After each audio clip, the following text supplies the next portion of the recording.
اعوذ باللہ من الشیطان الرجیم بسم اللہ الرحمن الرحیم سورۃ الحج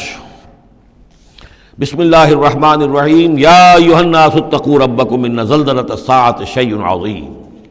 یہ فزع الاکبر جس سے کہ ختم ہو رہی ہے سورہ انبیاء، اسی کے تذکرے سے یہ شروع ہو رہی ہے سورہ حج۔ اے لوگو ڈرو اپنے رب سے، تقوی اختیار کرو اپنے رب کا، یقیناً قیامت کا زلزلہ بہت بڑی شے ہوگا۔ یوم ترونہا، جس دن کہ تم اس کو دیکھو گے،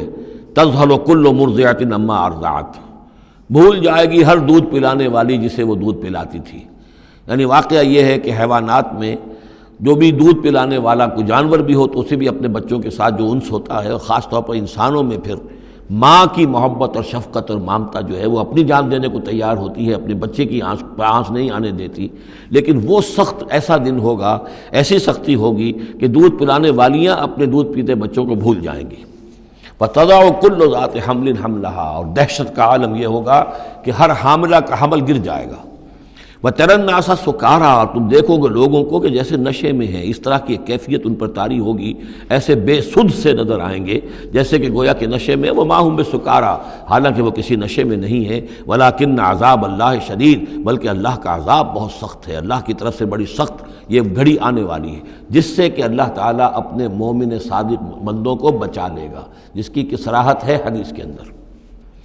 وَمِنَ النَّاسِ مَن يُجَادِلُ فِي اللَّهِ بِغَيْرِ عِلْمٍ، لوگوں میں سے ایسے بھی ہیں جو اللہ کے بارے میں جھگڑتے ہیں، اللہ کی آیات کے بارے میں جھگڑتے ہیں، قرآن مجید کے احکام کے بارے میں جھگڑتے ہیں، جبکہ حال یہ بغیر علم، نہ ان کے پاس کوئی علم ہے۔ وَيَتَّبِعُ كُلَّ شَيْطَانٍ مَرِيدٍ، اور وہ پیروی کر رہے ہوتے ہیں، صاف نظر آتا ہے کہ ہر سرکش شیطان کی پیروی کر رہے ہیں۔ پیروی کر رہے ہیں، ان کے عمل کو دیکھو تو مغرب کی نقالی کر رہے ہیں، ان کی ہر ایک چیز کی جو ہے انہوں نے اپنی زندگی میں اختیار کی ہوئی ہے، پورا جو ہے مغربی ان کے اوپر تہذیب کا غلبہ ہے، ساری اقدار، لیکن باتیں بڑھائیں گے قرآن کی طرف سے اور حدیث کی طرف سے، اور انکار حدیث ہے اور فلاں یہ ہے، اور قرآن کا تو نتیجہ یہ نکلتا ہے، وہ نہیں نکلتا ہے، اور یہ اجتہاد کیا جانا چاہیے، اور قرآن مجید جو ہے یہ تو اب کتاب جو ہے بوسیدہ ہو گئی ہے۔ یہ باتیں بھی کہی گئی ہیں کہ کوئی ایسا بھی ہمارا جو نظام ہونا چاہیے اجتہاد کا جو قرآن مجید کو بھی اوور رول کر سکے۔ یہ باقاعدہ رائے موجود ہے کہ قرآن مجید میں بھی جو صریح احکام آئے ہیں وہ بھی ایک خاص قوم کے لیے، خاص وقت کے لیے تھے، یہ ہمیشہ کے لیے نہیں ہے۔ تو بڑے بڑے دانشور، بڑے بڑے جو اسکالرز ہیں، بڑی بڑی ڈگریاں ان کے پاس ہیں، میک گل سے لے کر آئے ڈگریاں۔ ڈاکٹر فضل الرحمان صاحب آئے تھے تو میک گل سے ڈگری لے کر آئے تھے، جنہوں نے جو وحی کے بارے میں کہا تھا کہ یہ حضور کا بھی کلام کہا جا سکتا ہے، اس کو اللہ کا بھی کلام کہا جا سکتا ہے، باقی فرشتے کی کوئی حیثیت نہیں ہے۔ یہ ساری باتیں ڈاکٹر فضل الرحمان کہنے والے تھے۔ میک گل سے انہوں نے یہودیوں سے آ کر ڈگریاں حاصل کی تھی انہوں نے، اور انہوں نے جو بھی بہت سے اور دانشور بہت سے موجود ہیں اس وقت دنیا میں کہ جو ویسے سمجھے جاتے ہیں کہ بہت وہ اسلامی اسکالرز ہیں، ٹاپ کے اسکالرز ہیں۔ وائٹ ہاؤس میں بھی انہیں طلب کیا جاتا ہے۔ یہ جو سید حسین نصر ہیں، ایرانی ایک ہیں، اب وہ رہ گئے ہیں جن کا ڈنکا بج رہا ہے زیادہ، ورنہ پہلے یہ ہے کہ یہ دو تھے، سید حسین نصر بھی تھے اور ڈاکٹر فضل الرحمان بھی تھے پاکستان کے۔ لیکن وَمِنَ النَّاسِ مَن يُجَادِلُ فِي اللَّهِ بِغَيْرِ عِلْمٍ وَيَتَّبِعُ كُلَّ شَيْطَانٍ مَرِيدٍ كُتِبَ عَلَيْهِ، اس شیطان کے بارے میں تو یہ بات لکھ دی گئی ہے، طے کر دی گئی ہے، أَنَّهُ مَن تَوَلَّاهُ، کہ جو کوئی بھی اس کی دوستی اختیار کرے گا، فَأَنَّهُ يُضِلُّهُ، تو وہ اسے گمراہ کر کے رہے گا، وَيَهْدِيهِ إِلَىٰ عَذَابِ السَّعِيرِ، اور پہنچا کر رہے گا اسے اس جلانے والے دوزخ کے عذاب میں۔ یا ایھا الناس، اے لوگو، ان کنتم فی ریب من البعث، اگر تمہیں کوئی شک ہے کہ کیسے دوبارہ زندہ ہو جائیں گے، کیسے اٹھا لے گا اللہ تعالیٰ، کوئی تمہیں اشکال پیدا ہوتا ہے تو لو ہم تمہیں ایک مثال سے سمجھاتے ہیں۔ فَإِنَّا خَلَقْنَاكُم مِّن تُرَابٍ، سوچو ہم نے تمہیں مٹی سے پیدا کیا، اس لیے کہ باپ کے بھی جسم میں اگر نطفہ بنا ہے، منی بنی ہے، کہاں سے بنی ہے؟ غذا کہاں سے آئی تھی اس کی؟ ساری غذا تو مٹی سے آئی ہے، زمین سے آئی ہے، یہیں سے آئی ہے، وہ منرلز ہیں، وہ سب کچھ ہیں۔ گوشت کھایا ہے تو بکری نے جو کہاں سے غذا لی تھی؟ زمین سے لی تھی۔ تو تمہاری جو تخلیق ہے سب کی ابتدا میں جو ہے وہ مٹی سے ہے۔ من تراب ثم من نطفۃ، پھر وہ نطفے کی ایک شکل بنی،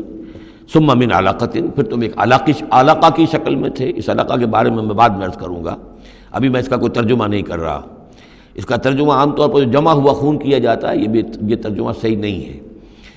ثم من مضغۃ، پھر یہ کہ وہ ایک لوتھڑے کی طرح تھا، گوشت کا ایک لوتھڑا سا تھا، مخلقۃ و غیر مخلقۃ، پہلے اس پہ کوئی نشانات تھے ہی نہیں، پھر اس لوتھڑے کے اوپر نشانات آنے شروع ہوئے، معلوم ہوا کہ یہاں سے یہ بازو نکلیں گے، یہاں سے یہ ٹانگیں نکلیں گی، اسی کے اندر جو ہے یہ آثار شروع ہو گئے۔ لنبین لکم، تاکہ ہم تمہیں کھول کھول کر بیان کر دیں۔ یہ جو بھی سٹیجز ہیں کہ جو ایمبریونک جو سٹیجز ہیں، اس میں واقعہ یہ کہ اس کے بارے میں کیتھل مور کا میں قول آپ کو سنا چکا ہوں، جو تعارف قرآن کا میرا لیکچر تھا، کہ ان چیزوں کے بارے میں حیران اور ششدر ہیں جو اس وقت ایمبریولوجی کے سب سے بڑے ماہر ہیں، جن کی ٹیکسٹ بکس دنیا کے اندر سب سے زیادہ مستند مانی جاتی ہے، کہ ہم حیران ہیں کہ یہ ساری چیزیں قرآن مجید نے کیسے کہی ہیں، اور یہ بالکل ایگزیکٹ جو ہے تعبیر ہے ان سٹیجز کی کہ جو رحم مادر میں انسانی جنین جن سٹیجز سے گزرتا ہے اس کی اس سے زیادہ صحیح تعبیر ہو نہیں سکتی۔ وَنُقِرُّ فِي الْأَرْحَامِ مَا نَشَاءُ، یہی مضمون چونکہ دوبارہ پھر آئے گا سورہ مومنون کے پہلے رکوع میں، تو میں وہاں اس کے بارے میں تفصیل سے کروں گا۔ اور ہم ٹھہرائے رکھتے ہیں رحموں میں جو ہم چاہتے ہیں، یعنی رحم کے اندر پھر رحم مادر میں وہ حمل رہتا ہے، اب وہ حمل بیٹے کا ہوا ہے، بیٹی کا ہوا ہے، یا بیٹا یا بیٹی وہ ذہین ہے، فتین ہے، خوبصورت ہے، کیسی ہے، صحیح ہے، سالم ہے، وہ ہمارا فیصلہ ہے۔ نقر فی الارحام ما نشاء الی اجل مسمی، ہم ٹھہرائے رکھتے ہیں رحموں میں جو ہم چاہتے ہیں ایک وقت معین تک، ثم نخرجکم طفلا، پھر ہم تمہیں نکالتے ہیں اور تم چھوٹے سے بچے ہوتے ہو، ثم لتبلغوا اشدکم، پھر تم اپنی پوری جوانی کو پہنچتے ہو، قوت کو پہنچتے ہو، ومنکم من یتوفی، تم میں سے وہ بھی ہیں کہ جو پہلے ہی ان کا انتقال ہو جاتا ہے، انہیں قبض کر لیا جاتا ہے، انہیں اللہ تعالیٰ لے جاتا ہے، ومنکم من یرد الی ارذل العمر، اور تم میں سے ایسے بھی ہوتے ہیں جو بڑی ہی نکمی ضعیفی کی عمر کو پہنچ جاتے ہیں، لکئی لا یعلم من بعد علم شیئا، کہ پھر وہ نہ جانے سب کچھ جاننے کے باوجود کچھ بھی۔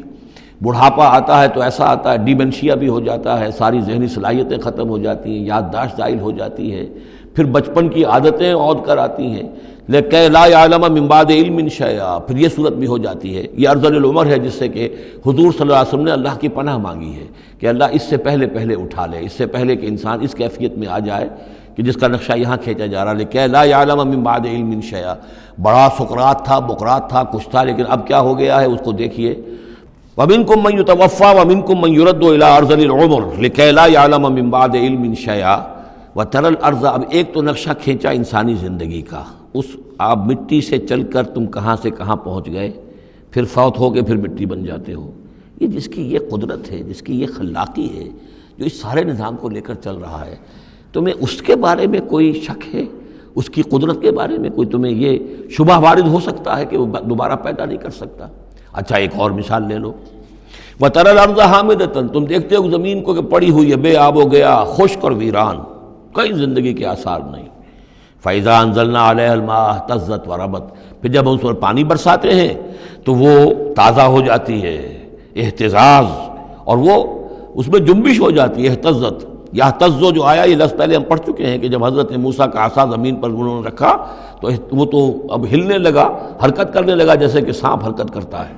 تو زمین میں بھی حرکت پیدا ہو جاتی ہے، اس لیے کہ اب جو کونپلیں نکل رہی ہیں وہ حرکت کر رہی ہیں، وہ ادھر ادھر جو ہے، جو پہلے زمین پڑی ہوئی تھی ساکن، صامت، ساکن، بے آب و گیا، خشک، لیکن اس کے بعد اہتزت، اس کے اندر ایک حرکت پیدا ہوتی ہے، وہ ربت، وہ ابھرتی ہے، گویا کہ جیسے وہ گھاس یا سبزہ اوپر اٹھ رہا ہے، اور جیسے کہ فصل گویا کہ زمین اٹھ رہی ہے، وہ اٹھتی ہے، ابھرتی ہے۔ وَأَنبَتَتْ مِن كُلِّ زَوْجٍ بَهِيجٍ، اور ہر طرح کی قسم قسم کی تر و تازہ چیزیں جو ہیں وہ اگا دیتی ہے زمین۔ تو ذرا سوچو، زمین مردہ تھی، اللہ نے زندہ کر دیا۔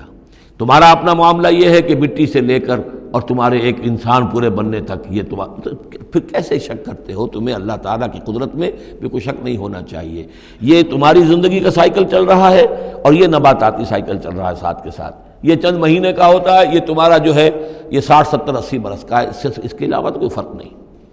ذالک بأن اللہ هو الحق، یہ اس لیے ہے کہ اللہ تعالیٰ الحق ہے،